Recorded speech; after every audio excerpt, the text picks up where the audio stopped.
بسم اللہ الرحمن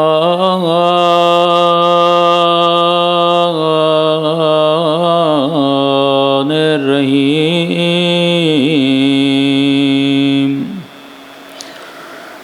الحمد للہ رب العالمین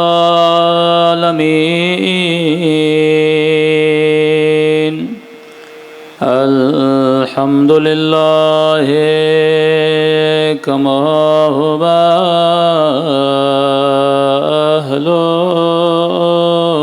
أهله الصلاة والسلام على سيد المرسلين وخاتم النبيين أبي القاسم محمد اللهم صل على محمد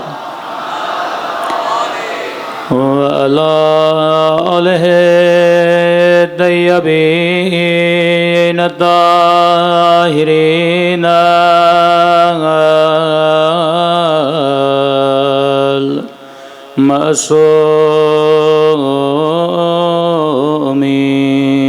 المعصومين مولا کی سلامتی کی دعا اللہم کل ولیک حجت ابن الحسن صلواتک علیہ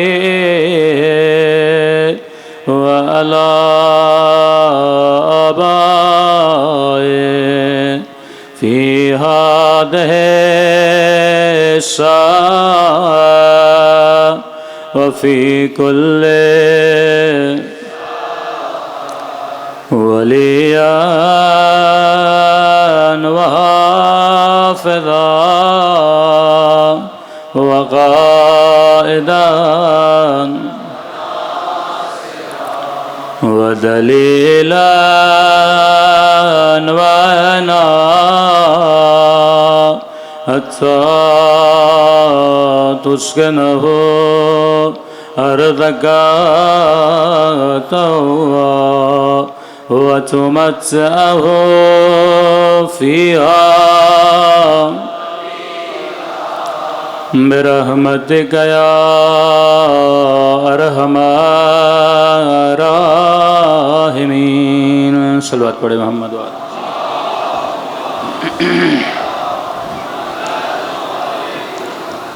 بسم اللہ الرحمن الرحیم رب اشرح لی صدری ویسر لی امری واحلل عقدۃ من لسانی یفقهوا قولی اما بعد فقط قال رسول اللہ صلی اللہ علیہ وآلہ وسلم ان الحسین مصباح الہدی وسفینۃ النجات صلوات پڑھے محمد وآل محمد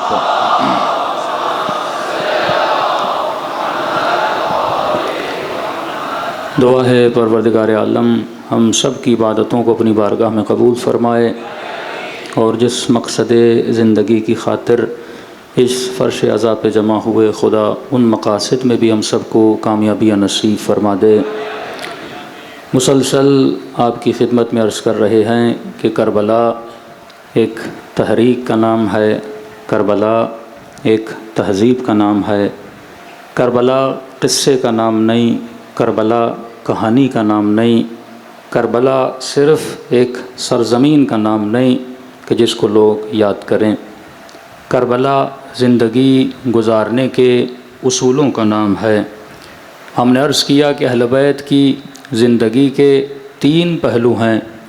ایک پہلو اہل بیت کی زندگی کا جو ان کے معجزات ہیں، جو اللہ نے ان کو مقام عطا کیا ہے، اب وہ ایمان کو تازہ کرنے کے لیے، سنانے کے لیے اچھی بات ہے، لیکن ان مقامات کو ہم حاصل نہیں کر سکتے، ہم معصوم نہیں بن سکتے، ہم امام نہیں بن سکتے، ہم نبی نہیں بن سکتے، ہم صاحب کتاب، صاحب وحی نہیں بن سکتے۔ دوسرا اہل بیت کی زندگی کا وہ حصہ ہے جس میں اہل بیت علیہ الصلاۃ والسلام نے کس زمانے میں، کیسے گھروں میں، کیسے لباس میں، کن سواریوں کا استعمال کیا ہے۔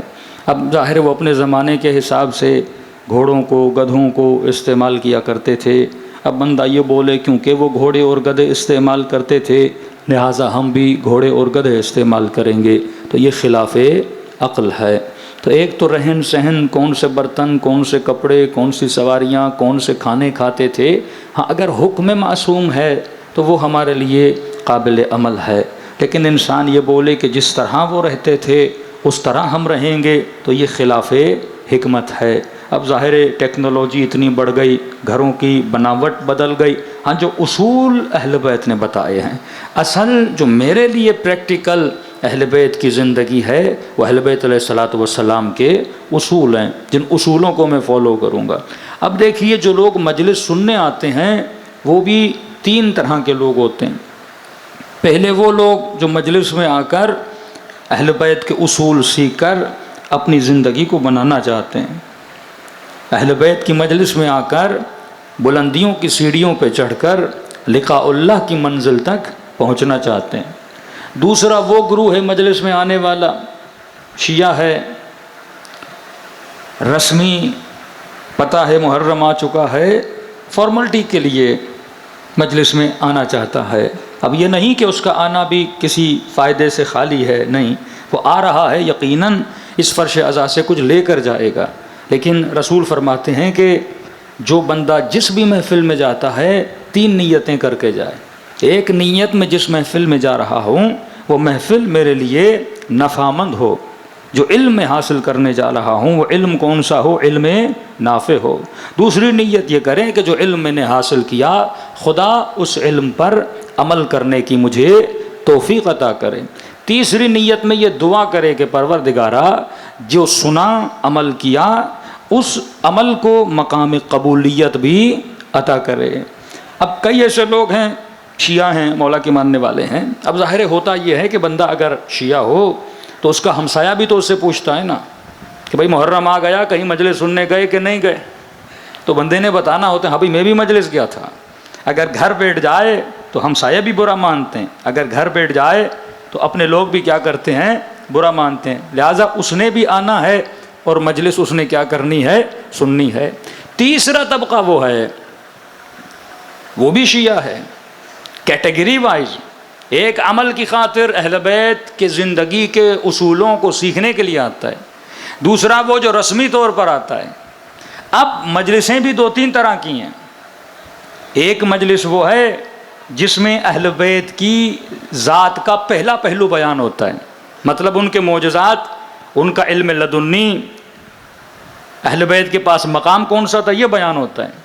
اب ایک تیسرا پہلو وہ ہے، کچھ ہمارے ایسے بھی شیعہ ہیں جو فاسقین میں شمار ہوتے ہیں، یہ فرقہ ہر مسلمانوں کے طبقوں میں ہے، جیسے سیاست میں بعض لوگ ہیں، کئی ایکٹر ہیں، کئی سنگر ہیں، اب ہم اصطلاح عوام میں اسے شیعہ بولتے ہیں، حقیقت میں وہ شیعہ نہیں ہے لیکن عواماً بولتے ہیں ہم مولائی ہیں، مولا کے ماننے والے ہیں۔ اب ان کا مذہب کب ظاہر ہوتا ہے، جب یہ مر جاتے ہیں تو جنازہ کوئی شیعہ مولوی پڑھانے آتا ہے، پیدا ہوتے ہیں تو اذان کوئی شیعہ مولوی آ کے دیتا ہے، یا کبھی سفر پہ جاتے ہیں تو بازو پہ امام ضامن کو باندھ لیتے ہیں، یا محرم آتا ہے تو کالے کپڑے پہن لیتے ہیں۔ تو ان کا جو مذہب ہوتا ہے وہ موسمی ہوتا ہے، جن کو آپ سیکولر بولتے ہو یا لبرل بولتے ہو۔ اب یہ طبقہ اہل سنت میں بھی ہے، یہ طبقہ ہمارے اندر بھی ہے، کیونکہ یہ ٹریڈیشنل شیعہ ہیں، باپ شیعہ تھا، دادا شیعہ تھا، بیٹا بھی شیعہ ہے، لیکن تھوڑا سرپھرا بندہ ہو گیا ہے، دین سے دور ہو چکا ہے، لیکن ہے تو شیعہ۔ محرم میں اس نے مجلس تو سننی ہے، اہل بیت کی مجلس میں تو اس نے آنا ہے۔ اب یہ کس مجلس میں جائے گا؟ مثال کے طور پہ وہ بندہ خدا نخواستہ شراب بھی ہے، نشہ بھی کرتا ہے، خدا نخواستہ نماز بھی نہیں پڑھتا، بس یہ ہے کہ فارملٹی کے طور پر اس نے مجلس امام حسین میں آنا ہے۔ اب آپ نے اس بندے کو آ کے بٹھا دیا اسٹیج پر اور ہم نے پوری مجلس پڑھ دی شراب پر، تو دائیں بائیں سب اسی کو دیکھیں گے، مولانا تو اسی کے لیے پڑھ رہے ہیں۔ ہاں، ایک خاتون جو حجاب کرتی نہیں ہے، اور وہ آ گئی مجلس امام حسین میں، اور اتفاق سے وہ مولانا ممبر پر بیٹھے تھے جس نے اہل بیت کی زندگی کا تیسرا پہلو بیان کرنا شروع کر دیا کہ زندگی گزارنے کے اصول کیا ہیں، اور اس نے بتا دیا کہ حجاب کی اہمیت کیا ہے، بے عفتی کیا ہوتی ہے، بے حیائی کیا ہوتی ہے، اور وہ حدیثیں پڑھنا شروع کر دی کہ ایک بال بھی نظر آ جائے جہنم میں کون سا عذاب ہے، حدیث معراج سنانا شروع کر دی کہ نبی نے کیا دیکھا، کون سے عذاب دیکھے۔ اب وہ خواتین جو با حجاب ہیں سب اس کو دیکھیں گی کہ مولوی کی باتیں تو ساری کس کے لیے ہیں، اس کے لیے ہیں۔ اب یہ طبقہ پھر ایسی مجلسوں میں نہیں آتا۔ اسے کون سی مجلسیں چاہیے؟ جس میں اہل بیت کی زندگی کا پہلا پہلو، جس میں مولا کی شجاعت کا ذکر ہو، جس میں علم امیر المومنین کا ذکر ہو، جس میں معجزات امیر المومنین کا ذکر ہو۔ اب کیونکہ ان چیزوں سے اس کا لینا دینا تو ہے نہیں، کیونکہ علی کے مولا ہونے میں ہم سب کیا ہیں؟ مشترک ہیں۔ بے عمل کا بھی علی مولا ہے، با عمل کا بھی علی مولا ہے، جو تھوڑا بہت مانتا ہے اس کا بھی علی مولا ہے، تو اس میں تو سارے کے سارے مشترک ہو گئے نا۔ اب جب مولا کی تعریف ہوگی تو بندہ خوش ہوگا، لیکن جب مولا کے فرمان کی بات ہوگی تو بندے کے وجود میں پھر کھلبلی مچ جائے گی۔ ہاں تو کہتے ہیں مولوی صاحب علی کا ذکر کرو پر علی کی باتوں کا ذکر نہ کرو۔ تاریخ اسلام میں کسی کو امیر المومنین سے مسئلہ نہیں تھا۔ مسئلہ کس بات پہ تھا کہ یا علی خلیفہ بنیے، خلیفہ بنیے، کا نہیں بننا چاہتا۔ شاید تمہارے ذہنوں میں فطور ہو کہ علی خلافت کا عاشق ہے۔ فرمایا ابن عباس یہ جو جوتی دیکھ رہے ہو اس کی قیمت تمہاری حکومت سے بھی زیادہ ہے، کبھی کا مچھر کے پر سے زیادہ ہے، کبھی کا جو حیوان کے ناک سے پانی نکلتا ہے اس کی ارزش زیادہ ہے تمہاری حکومتوں سے۔ اس قدر علی یہ بولیں، لیکن مجبور کیا کہ علی حکومت پر نہیں آؤ گے تو قتل کر دیے جاؤ گے۔ جب عوام حجت تمام کر دیتی ہے اور امام کے پیچھے آتی ہے تو پھر امام پر بھی واجب ہوتا ہے، لیکن جب حکومت پر آئے اب ظاہر لانے والے منتظر تھے کہ علی ہماری تعریفیں کریں گے۔ طلحہ نیچے، زبیر نیچے، سارے بیٹھے ہیں، ہاں مولا فلاں گورنرشپ کس کو دو گے، فلاں عہدہ کس کو دو گے۔ یہی ہوتا ہے نا جو سیاستدان کسی سیاستدان کو حکومت پہ لاتے ہیں تو پھر بھیڑ بکریوں کی طرح نیچے بیٹھ جاتے ہیں، مجھے کون سی وزارت دو گے، فلاں کو کون سی وزارت ملے گی۔ اسپیشلی یہ حکومت جو پی ڈی ایم کی بنی اب سب نے حصہ ڈالا تھا، کتنی وزارتیں بڑھ گئیں۔ ہاں گویا پاکستان ایک کیک ہے جس کے ٹکڑے کر کر کے انہوں نے سارے سیاستدانوں کو کھلا دیا۔ علی ابن ابی طالب جب حکومت پر آئے تو پہلا جملہ یہ کہا کہ پچھلی حکومتوں میں جس نے جتنا بیت المال سے مال کھایا ہے علی اس کے حلقوم سے وہ مال باہر نکالے گا۔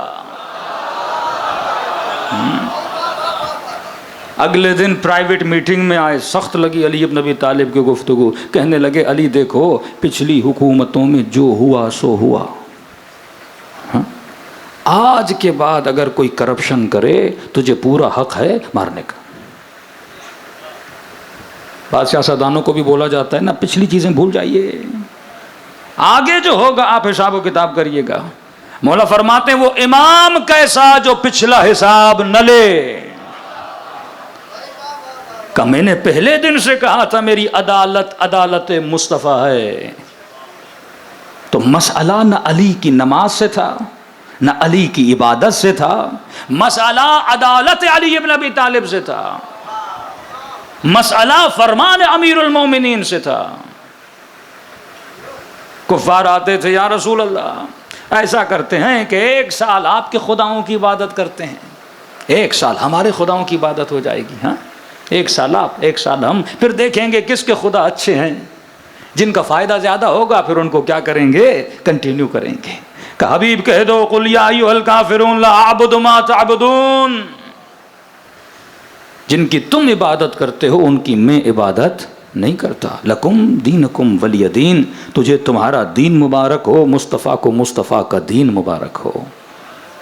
جہاں جہاں لفظ ہے یا ایھا الذین آمنو اس کے فوراً بعد وعملوا الصالحات، ایمان بغیر عمل کے نہیں ہو سکتا۔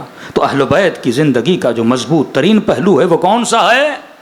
تیسرا پہلو، جس کا ریلیشن انسان کی اپنی ذات سے۔ امیر المومنین ایک رات میں 1000 رکعت نماز پڑھتے تھے. بھئی تم کتنی رکعتیں پڑھتے ہو؟ حبیب ابن مظاہر 24 گھنٹے میں پورا قرآن پڑھتے تھے، تم کتنا پڑھتے ہو؟ سلمان فارسی کے یہ فضائل تھے، تیرے اندر کتنے فضائل ہیں؟ آج جس ٹی وی چینل کو کھولو، یزید بڑا ظالم تھا، یزید بڑا بدبخت تھا، بڑے بڑے سٹیج بنائے ہوئے ہیں، مولویوں کی بھرمار ہے ٹی وی پر. اتنا عشق ٹی وی چینل کو مولویوں سے ہو جاتا ہے رمضان میں اور محرم میں. ہاں، موسمی عشق، موسمی محبت. پورا سال وقت کے یزید کی تعریفیں کرتے ہیں، محرم میں ان کو ماضی کا یزید یاد آ جاتا ہے. ہاں؟ یہ فکر امام حسین دینا نہیں چاہتے تھے.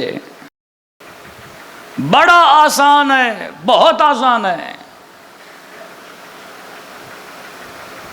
کہ جب ذکر شہادت امام حسین سنتے ہیں، یا لیتنا کننا معکم فافوز معکم فوزا عظیما، مولائے کاش ہم آپ کے زمانے میں ہوتے، اپنی جانوں کو اپنے آپ کے یہاں قربان کرتے. حدیث رسول ہے، فرماتے ہیں عادی حالات میں، نارمل حالات میں ہر بندہ دعوی ایمان کرتا ہے. اصل یہ ہے کہ ایمان ثابت قدم رہے جب حالات نارمل نہ ہوں. کوفے کے حالات جب نارمل تھے سب نے خط لکھا حسین آئیے آئیے. جب حالات نارمل نہ رہے، ابن زیاد آ گیا کوفے میں، سب نے حسین ابن علی کو چھوڑ دیا. 17 لوگ لے کر آیا تھا ابن زیاد کوفے میں، 3-4 ہزار کا لشکر. وہی لوگ جو خط لکھ رہے تھے انہی کو لے کر گیا اور امام حسین کے قتل کے لیے. فرزدق امام حسین کو کہتا ہے مولا حسین یہ جو قتل کرنے آئے ہیں میں جانتا ہوں، قلوبہم معک، ان کے دل تیرے ساتھ ہیں، سیوفہم علیک، لیکن ان کی تلواریں تیرے خلاف ہیں. یہ جرت تھی جو امیر المؤمنین اہل بیت علیہ الصلوۃ والسلام پیدا کرنا چاہتے تھے.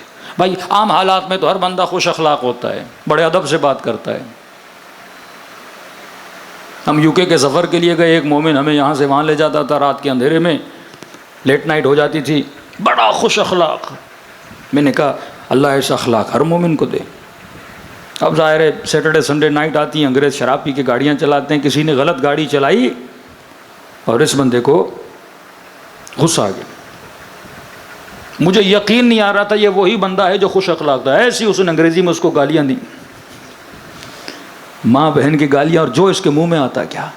نارمل حالات میں تو ہر بندہ با اخلاق رہتا ہے، جب حالات بدل جائیں اس وقت تمہارے منہ سے گٹر کی بو نہیں آنی چاہیے، اس وقت تمہارا کردار حسین ہونا چاہیے. جب علی کے چہرے پہ لعاب دہن پھینکا، یہ مقام تھا کہ علی کا اخلاق کیسا ہے. جب تیرے اوپر غصہ آتا ہے پھر پتا چلے کہ تو ادب زہرا کرتا ہے کہ نہیں، پھر پتا چلے کہ تو اہل بیت کا ادب کرتا ہے کہ نہیں، پھر پتا چلے تو خدا کو ناظر مانتا ہے کہ نہیں. ارے نارمل حالات میں تو ہر بندہ صحیح ہوتا ہے، بیوی کی شوہر سے بڑی محبت، بڑا عشق ہے، اور کل کو یہ بتا دے دوسری شادی کرنے والا ہے. حالات بدلے، اخلاق بدلا، محبت بدلی، ہاں سب چیز بدل گئی نا. مومن ہمیشہ ثابت قدم رہتا ہے، اس کے وجود میں ثبات ہوتا ہے، اس کے ایموشنز میں ثبات ہوتا ہے. غلط کسی نے گاڑی چلا لی، غلط کسی نے جملہ بول دیا، تھوڑی بہت کسی نے زیادتی کر لی، اب اس کے جیسے حالات بدلے کہ یہ مومن تو ہے ہی نہیں نا. اہل بیت کی پہلی صفت مومن وہ ہوتا ہے جس کے وجود میں خوف پروردگار عالم ہو. اور فرمائے خوف خدا کی 5 نشانیاں ہیں. پہلی نشانی ہے اللہ کو ناظر مانے، ہر حال میں، ہر حالت میں اللہ کو ناظر مانے. مولا حسین کی زیارت کرنے جا رہا ہے ذریعہ امام حسین، کتنا نیک بن جاتا ہے آدمی، ایسے لگتا ہے سارے فرشتے ہو گئے امام حسین کے ذریعے کے سامنے. مولانا بیٹھیے، آپ یہاں بیٹھیے، آپ نماز پڑھیے، آپ پہلے، آپ پہلے، آپ پہلے. وہی بندہ ہے جو کراچی میں تھا. 40 امام حسین میں سب بدل جاتے ہیں، پہلے آپ کھائیے، پہلے آپ کے لیے نظر ہے، بدل گئے سارے لوگ. بھائی وہ تو ماحول ہی ایسا ہے بندے کو بدلنے والا. خانہ خدا کی زیارت ماحول ہی وہی ہے. نارمل حالات میں نارمل رہنا کوئی بڑی بات نہیں ہے، ایب نارمل حالات میں نارمل رہنا یہ بڑی بات ہے.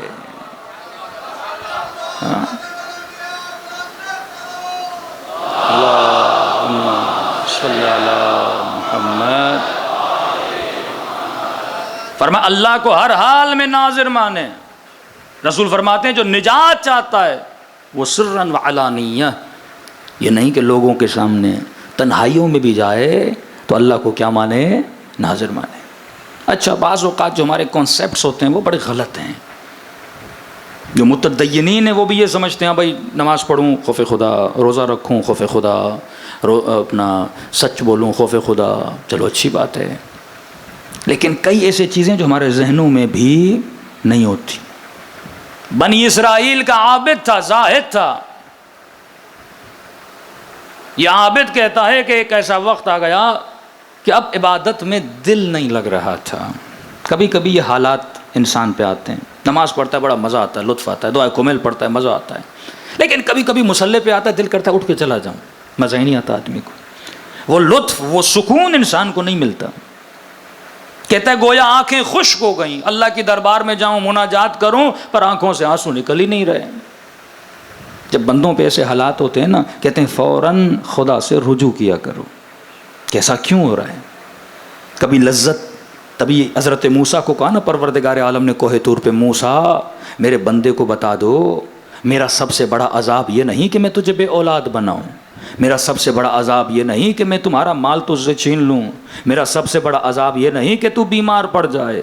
کہ پروردگارہ بندے تو یہی سمجھتے ہیں مال نہ ہو، اولاد نہ ہو، قرض دار ہو جائے، ہاں تنگ دست ہو جائے، یہ اللہ کا عذاب ہے. کہا نہیں موسیٰ، میں جس بندے سے ناراض ہوتا ہوں اسے اپنی مناجات کی لذت سے محروم کر دیتا ہوں.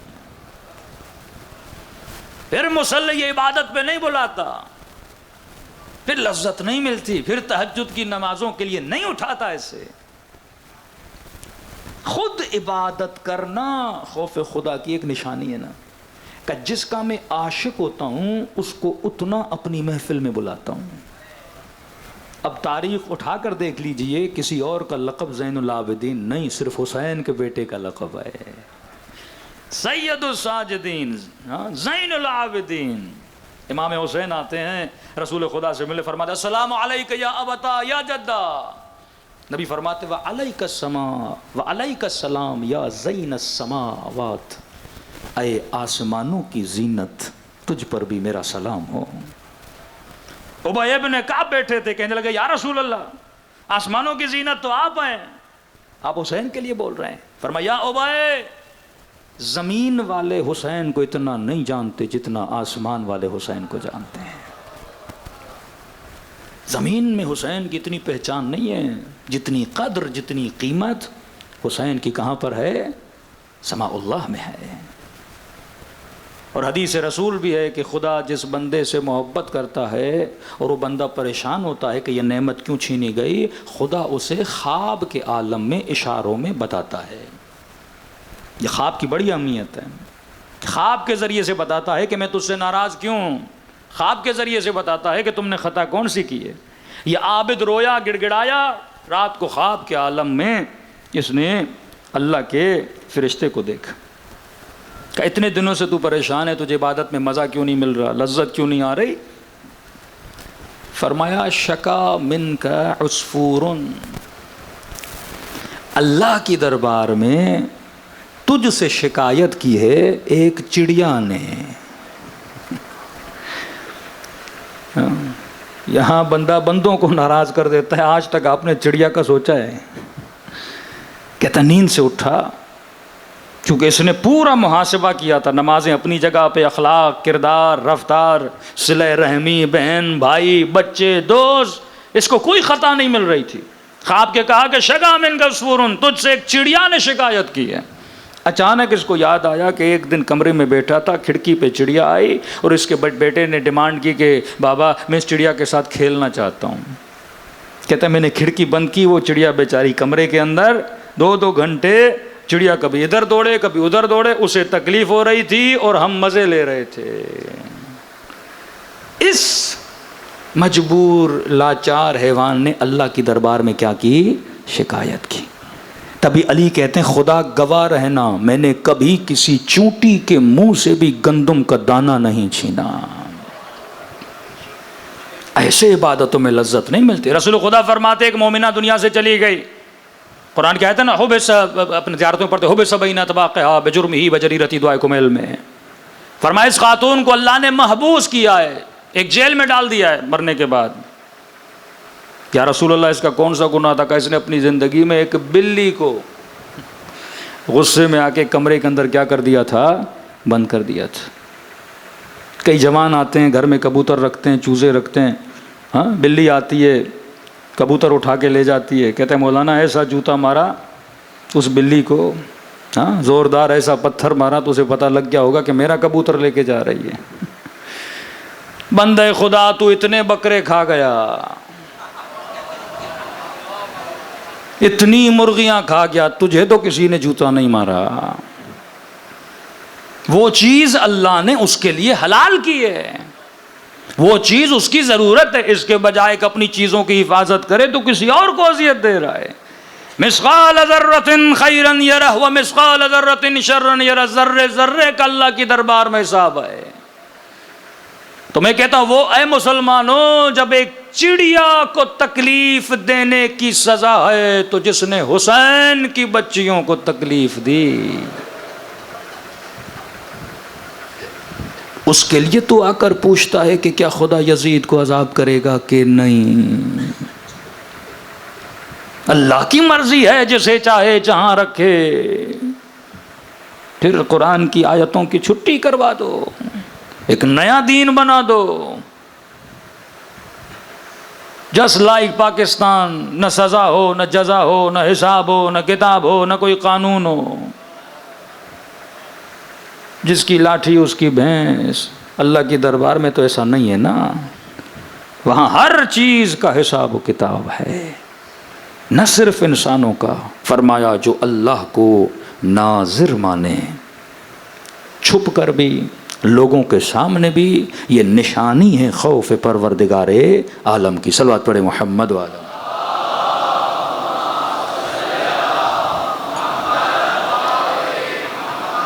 دوسری صفت قلم نے عرض کی کہ زندگی میں سب سے زیادہ اہمیت کس کو دے, پروردگار عالم کو. قصہ میں نے سنایا تھا, بندہ بیعت کرنے آیا, رسول نے کہا اپنے باپ کو قتل کرو گے تو بیعت کرو. تیسری صفت ایتھیکل ایگریمنٹ, جیسے تعہد اخلاقی بولا جاتا ہے. اگر خوف خدا ہوگا تو جس معاشرے میں رہتا ہے ان لوگوں کے ساتھ اس کا اخلاق اچھا ہوگا. رسول خدا نے فرمایا وہ مومن ہے ہی نہیں جو اپنے ہمسائے کو اذیت دیتا ہے. ہمسایہ تیرا سلفی ہے, وہابی ہے, جو بھی ہے, یہودی ہے, مسیحی ہے, کرسچن ہے, فرمایا مسلم ہو ہی نہیں سکتا جو اپنے ہمسایے کا خیال نہ کرے. عجیب روایت ہے اہل بیت سے نفاق کی نشانی کے لیے. فرماتے ہیں وہ بندہ جو منتظر رہے کہ اگلا مجھے سلام کرے, میں بعد میں کروں گا, فرماتے ہیں یہ منافق کی نشانی ہے. اصحاب رسول کہتے ہیں کبھی بھی نہیں ہوا کہ سلام کرنے میں ہم رسول سے سبقت پالیں, ہوا ہی نہیں. کہتے ہیں آ کے کھڑے ہو جاتے تھے رسول کو جیسے دیکھیں پہلے ہم سلام کریں, پر کبھی نہیں ہوا, ہمیشہ سب سے پہلے رسول سلام کرتے تھے. ہاں چھوٹا بچہ ہے میں کیوں سلام کروں, پہلے یہ کرے. میں آفیسر ہوں میں کیوں سلام کروں, پہلے یہ کرے. میں بڑا ہوں, میں عالم ہوں, میں مولوی ہوں, پہلے میں کیوں سلام کروں, پہلے یہ کرے. فرماتے ہیں یہی تو منافق کی نشانی ہے. یہ جو میں تیرے اندر ہے نا, میں پہلے سلام کیوں کروں. باریک چیزیں ہوتی ہیں جب تک انسان میں ایتھیکل, لوگوں کے ساتھ تیرا اخلاق کیسا ہے. اگر لوگوں کے ساتھ, ہمسائے کے ساتھ, اور واقعاً ان چیزوں کو اگر نظر آنا چاہیے تو محرم کے ایام میں جو بچے ہمارے ساتھ ہوتے ہیں ان کو بھی منع کرتا ہوں. اب مولوی ایک جگہ سے گزر رہا ہے بھائی, چیخم چیخا کس بات کی, دھکم دھکا کس بات کی. ہاں کوئی اٹلی کا بیل تو نہیں لے جا رہے نا تم بھگاتے ہوئے. سکون کے ساتھ لے کر جاؤ. لوگوں کے اوپر ایفیکٹ پڑتا ہے. اب بعض جوان بھی ایسے ہیں, اب پتہ نہیں ان کے اندر کون سا جذبہ جاگ جاتا ہے. یہ بڑا خطرناک ہے جب انسان کو طاقت ملتی ہے نا, اس طاقت کا غلط استعمال کرنا. اب صحیح ہے محرم میں آپ کا ہر کوئی احترام کرتا ہے, پولیس بھی آپ کو سپورٹ دیتی ہے, ہر بندہ آپ کو سپورٹ دیتا ہے. محرم شیعوں کا ایک مضبوط ترین تہوار ہے, لیکن اس کا مطلب تو یہ نہیں کہ بندہ اپنی طاقت کا استعمال غلط کرے کہ محرم آ گیا اب ہم جو دل میں آئے گا ہم وہ کریں گے. نہیں, یہی دن ہے انسان اپنے اخلاق کا اظہار کرے. آپ روڈوں پہ کھڑے ہو جائیں, لوگوں کو پھول دیں, آپ بولیں ہم خادم امام حسین ہیں. کسی مکتب کوئی ایسا کام کریں کہ لوگ آپ سے انسپائر ہوں, نہ کہ ہم اپنی حرکتوں سے لوگوں کو اپنے آپ سے کیا کر دیں, دور کر دیں. ٹھیک ہے آپ امام حسین کو مانتے ہیں, ہو سکتا ہے کسی کے گھر میں کوئی بیمار ہو, کسی کی ماں کوما میں ہو, کوئی وینٹیلیٹر پہ لگا ہوا ہو. ہر چیز کا اہل بیت نے فرمایا خیال کرو. اور افسوس سے اتنی شکایتیں آتی ہیں مخصوصاً ان دنوں میں. فرمایا اگر یہ چیز نہیں ہے, تمہیں ہمسائے کا خیال نہیں ہے, ہم وطن کا خیال نہیں ہے. اب گاڑی اتنی اسپیڈ سے چلاؤ, بارشوں کے دن ہے, سارا پانی آپ لوگوں کو لگا دو. ایک بندہ بائک پہ جا رہا ہے اسے لگا دو. خدا نہ خواستہ آپ کی وجہ سے کوئی بندہ بائک سے گر جائے, کیا اس کا امام حسین صاحب کتاب نہیں دیں گے؟ کہتے ہیں اور جب امام کا لشکر روکنے آیا, سارے لشکر کو امام نے پانی پلایا. کہتے ہیں آخر میں, بالکل آخر میں گرمی, شدید گرمی, ایک بندہ اونٹ پہ تھا, آ رہا تھا. امام حسین نے دیکھا اس کی حالت بے حال ہو چکا ہے گرمی پیاس کی وجہ سے. عباس کو بھیجا جلدی جا اسے لے کر آ, پانی پلا, پتا ہے دشمن ہے, روکنے آیا ہے. تاریخ کربلا لکھنے والا کہتا ہے اسے آواز دے کر کہا یا اخ, اے بھائی پانی لے. کہتے ہیں شدت پیاس کی وجہ سے اسے آواز سنائی نہیں دے رہی تھی. لکھتے ہیں امام حسین خود آگے بڑھے, گھوڑے کو نیچے, اس کے اونٹ کو نیچے بٹھایا, اسے اتارا, اپنے ہاتھوں سے حسین نے پیاسے کو پانی پلایا. اور تاریخ کربلا کا لکھنے والا لکھتا ہے یہ وہی تھا جس نے حسین کی انگلی کاٹی تھی. اخلاق اہل بیت. شامی شام سے آیا, امام حسن کو گالیاں دینے لگا.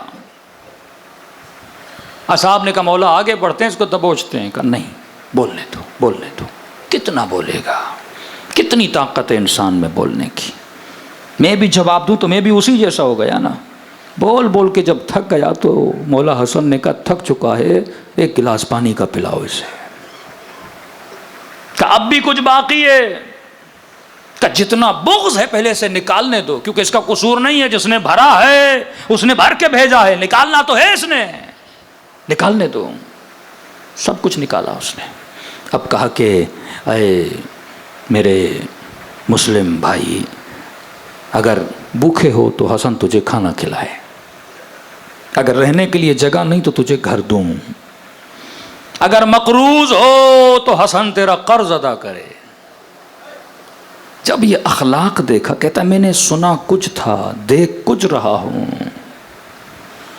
کہا میں نے اتنی آپ کو گالیاں دی, آپ نے کچھ نہیں کہا. کہا جو تو نے کیا وہ تیرا کردار تھا, جو میں نے کیا یہ میرے بابا کا کردار ہے.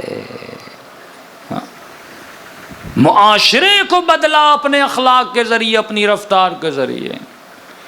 جب تک آپ کا اپنے ہمسایوں کے ساتھ اخلاق اچھا نہیں ہے تب تک انسان کے وجود میں خوف پروردگار عالم نہیں ہے. رسول خدا گھر کے اندر بیٹھے ہیں. پچھلے زمانے میں اینٹوں پہ اینٹیں رکھتے تھے اور گھروں کی دیواروں میں سوراخ ہوتے تھے, دراریں ہوتی تھیں. نبی صحن میں بیٹھے ہیں اور گھر کی دیوار کی درار سے دیکھ رہے ہیں کہ گلی میں دو لوگ آپس میں لڑ رہے ہیں. اب ظاہر ہے مسلمان دیکھے دو مسلمان لڑیں تو واجب ہے آپ ان کا آپس میں صلح کرائیں. کتنا ثواب ہے اسلام میں, میاں بیوی لڑ جائیں صلح کراؤ, بھائی بھائی سے لڑ جائے صلح کراؤ, مومن مومن سے لڑے صلح کرواؤ. کبھی کبھی 20,000 کی خاطر یہ 20 سال ایک دوسرے کو گالیاں دے رہے ہوتے. بھائی تیری جیب میں ہے, دے کے مسئلہ کیا کر, رفع دفع کر. ہر انسان کا اپنا ظرف ہوتا ہے. مومنین کے اندر صلح کروا، ان کو آپس میں ملوا۔ فوراً رسول خدا باہر نکلے کہ کیا مسئلہ ہے؟ اس نے کہا یا رسول اللہ اس نے اتنے دنوں سے میرے پیسے لیے ہوئے ہیں واپس نہیں دے رہا، مثلا 30,000 درہم لیے ہیں واپس نہیں دے رہا۔ اب دیکھیے نبی اس کو کول ڈاؤن کیسے کر رہے ہیں، ٹھنڈا کیسے کر رہے ہیں۔ جب بھی لالچ دی کسی مسلمان کو، آخرت کی دی، دنیا کی نہیں دی۔ یہ بار بار بتایا دنیا تو فنا کا نام ہے، ختم ہو جائے گا، کس بات پہ تو لڑ رہا ہے؟ فوراً کہا ان للہ ظل فی الجنہ، نبی نے فرمایا اے مومن سن، جنت میں پروردگار عالم کا ایک سایہ ہے، خاص سایہ۔ کہ پتہ ہے سایہ کے نیچے کون بیٹھیں گے؟ کہ کون بیٹھیں گے یا رسول اللہ؟ کہ جو مومن اپنے مومن بھائی کو بخشتا ہے، جس میں معاف کرنے کا جذبہ ہوتا ہے۔ خدا نے خاص سایہ بنایا ہے اس مومن کے لیے۔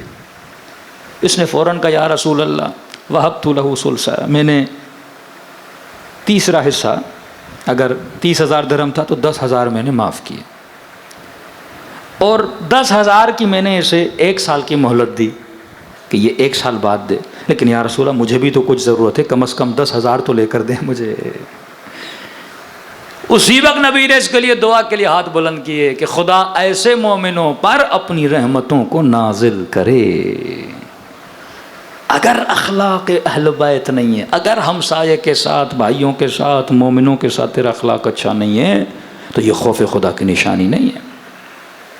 چوتھی نشانی یہ ہے کہ مومن جو ہوتا ہے، من خاف مقام ربہ، جو اللہ کے مقام سے ڈرتا ہے، خدا کہتا ہے فلہ جنتان، اس کے لیے 2 جنتیں ہیں۔ کیا مطلب؟ فرمایا اللہ اس کی دنیا کو بھی جنت بناتا ہے، اس کی آخرت کو بھی جنت بناتا ہے۔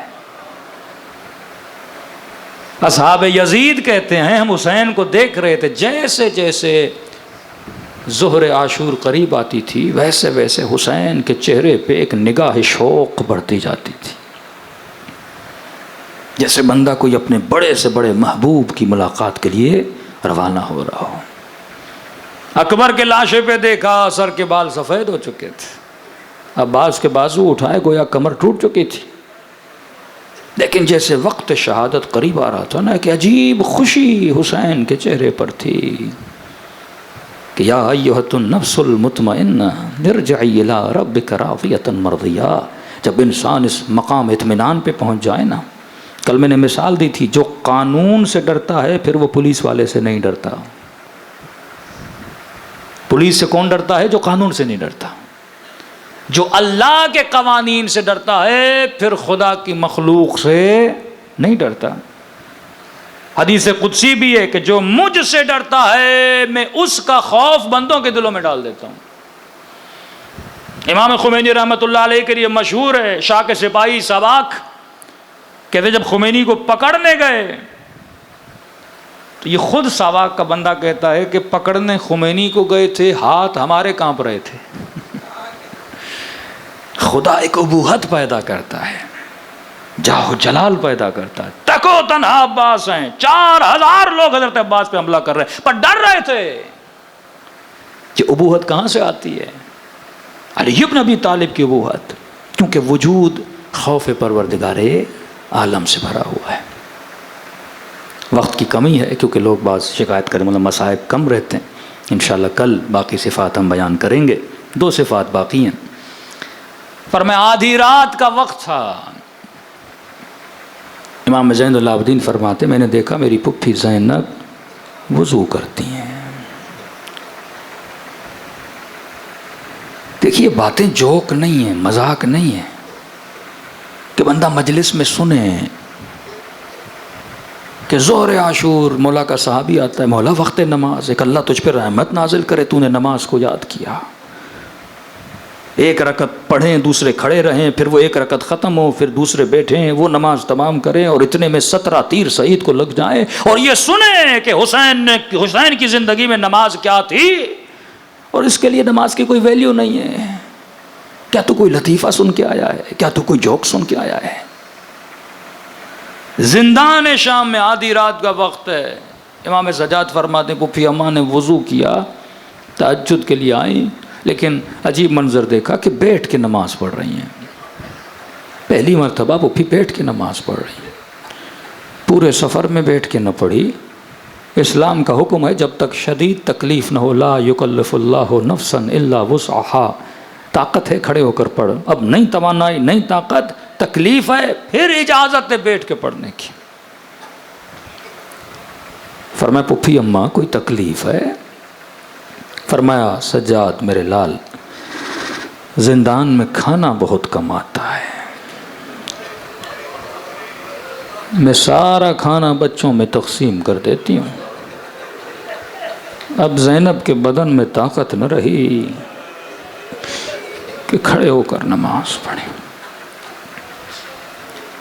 بیمار تھے، زخمی تھے، گردنیں کٹ گئیں، پر خدا کو کبھی چھوڑا نہیں.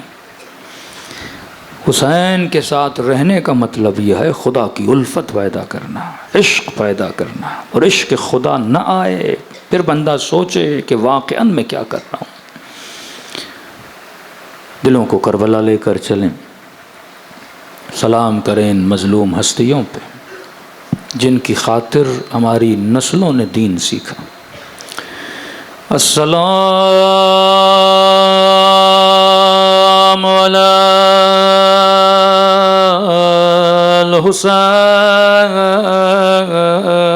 الحسین وعلی علی ابن الحسین وعلی اولاد وعلی صحابہ. بلند آواز سے السلام علی وعلی علی ابن وعلی اولاد وعلی صحابہ. سب مل کے السلام علی الحسین وعلی علی ابن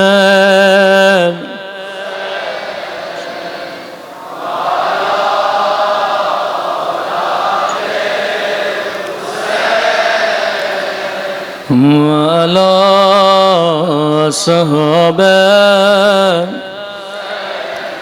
میرا سلام ان دو کٹی ہوئی گردنوں پہ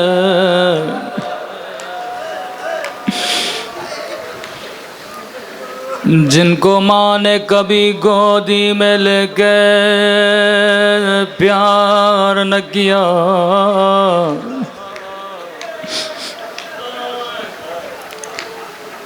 فضا کہتی ہے قاسم کا لاش آیا، سب سے پہلے بی بی زینب نے گریہ کیا. آواز تھوڑی بڑھا دے. خیمے میں امام حسین علی اصغر کا لاشا لائے، آواز دی بہن زینب جلدی آ. بی بی زینب فرماتی ہیں جیسے گئی یہ سمجھ کے گئی حسین اصغر کو پانی پلا کر آئے، لیکن کیا منظر دیکھا، دو ننے سے پاؤں خون میں رنگین،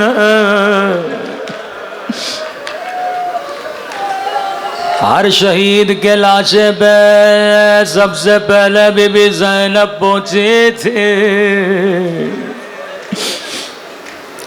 فضا کہتی ایک مرتبہ خیمے میں 2 ننھے لاشیں لائے گئے، ہر بی بی منتظر تھی ماں آئے گی بچوں کو سینے سے لگائے گی،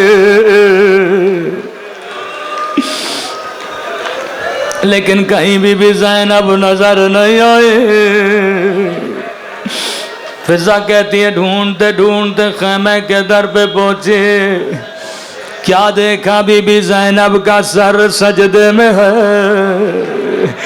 کہہ رہی ہے الحمدللہ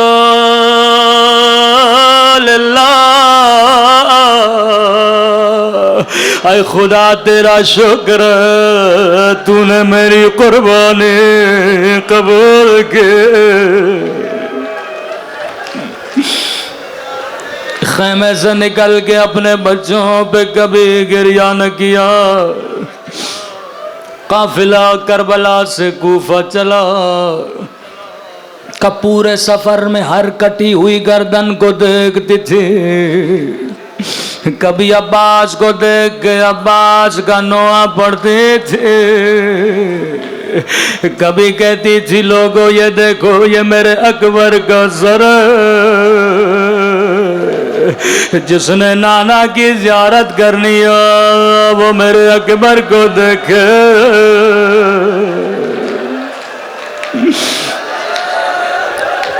فضا کہتی ہے پورے سفر میں کبھی بیٹوں کے کٹے ہوئے سروں کو نہیں دیکھا، یہاں تک کہ شام کا بازار آیا، زندان شام رہائی کا وقت قریب آیا، ظالموں نے کٹی ہوئی گردنیں زندہ میں بھیجی، کہا حسین کا سر آیا، زینب نے گودی میں لیا، اکبر کا سر آیا، اکبر کی ماں نے گود میں لیا، قاسم کا سر آیا، قاسم کی ماں نے گود میں لیا۔ فضا کہتی ایک مرتبہ 2 ننھی سی گردنیں آئے، ہر بی بی انتظار میں تھی، ابھی زینب آگے بڑھے گی، اپنے بچوں کو گود میں لے گی، لیکن زینب کبھی حسین پہ روئے، کبھی اکبر پہ روئے۔ سر لانے والے نے کہا کیا ان سروں کی ماں مر گئی ہے؟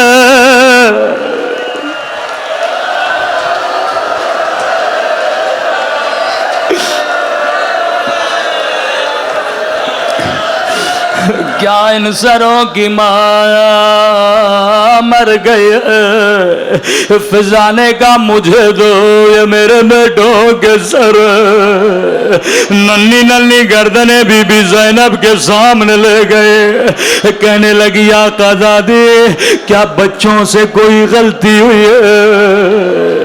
بچوں کو سینے سے کیوں نہیں لگاتے؟ رو کے کہنے لگی اماں فضا میں زینب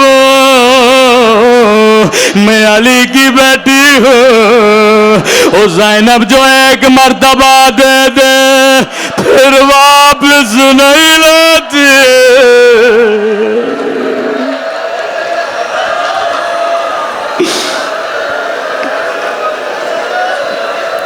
بچوں پہ زندان شام میں بھی نہیں روئے،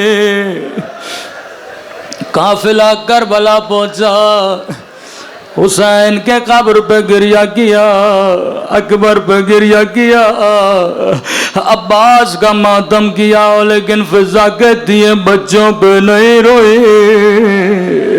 قافلہ مدینے پہنچا، رو رو کے کہنے لگی مدینے والوں میں زینب اجڑ گئے، میرا حسین مارا گیا، میرا اکبر مارا گیا، میرا قمر بنی ہاشم۔ لیکن زینب نے بچوں کو یاد نہ کیا، روکے کا سجاد نانا کے روزے پہ جانا چاہتی ہوں، روایت کے جملے بڑے سخت ہیں، لیکن کا سجاد اکیلی جاؤں گی۔ ایک مرتبہ نانا کے روزے میں آئے، بڑی حسرت سے نانا کی قبر کو دیکھا، رو کے کہنے لگی نانا نانا بڑی دور سے آئی ہوں، پوچھو گے نہیں زینب کیا لائی ہو؟ یہ کہہ کر آگے بڑھے، ایک مرتبہ کلائیوں سے کپڑا ہٹایا، زخمی کلائیاں نانا کی قبر پہ رکھے، روکے کا نانا تیری امت نے مجھے تازیانے مارے، میری چادر چھینی، نانا میرا حسین مارا گیا، نانا میرا اکبر مارا گیا۔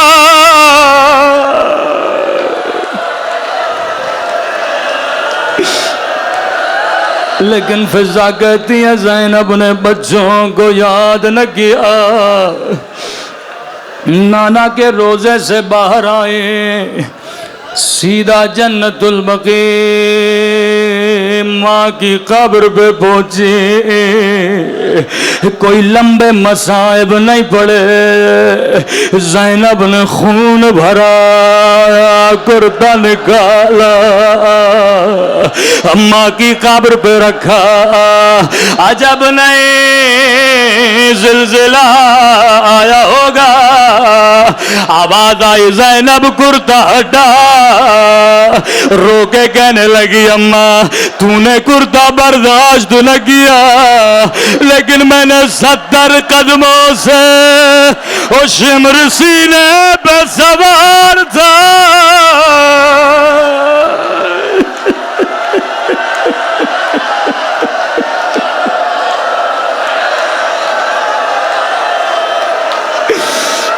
اماں زینب سے پوچھو مجھ پہ کیا گزرے۔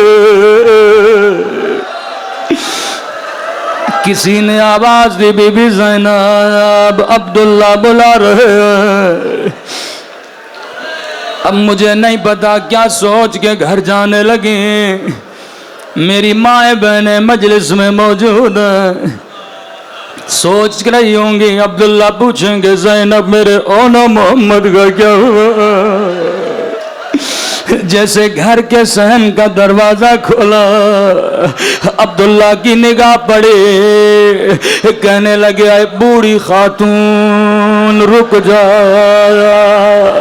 میری بیوی گھر میں نہیں ہے، اتنا سننا تھا زینب کا جگر پھٹ گیا، کہا عبداللہ تو نے نہیں پہچانا، ارے میرا حسین مارا گیا، اور میرے اکبر کے سینے میں برچھی لگے۔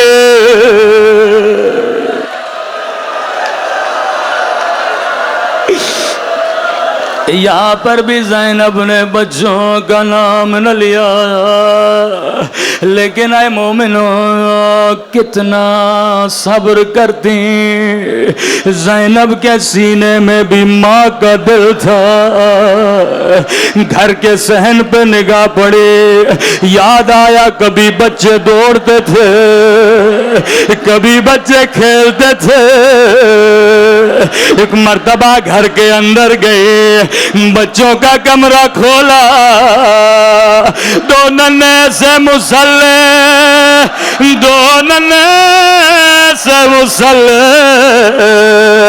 زینب کو بچوں کی یاد آ گئے، مسلح کو سینے سے لگایا، اے میرے بچوں اب زینب کا دل نہیں لگتا، اے خدا زینب کو اٹھا لے، جب میرے بچے نہ رہے، جب میرا حسین نہ رہا۔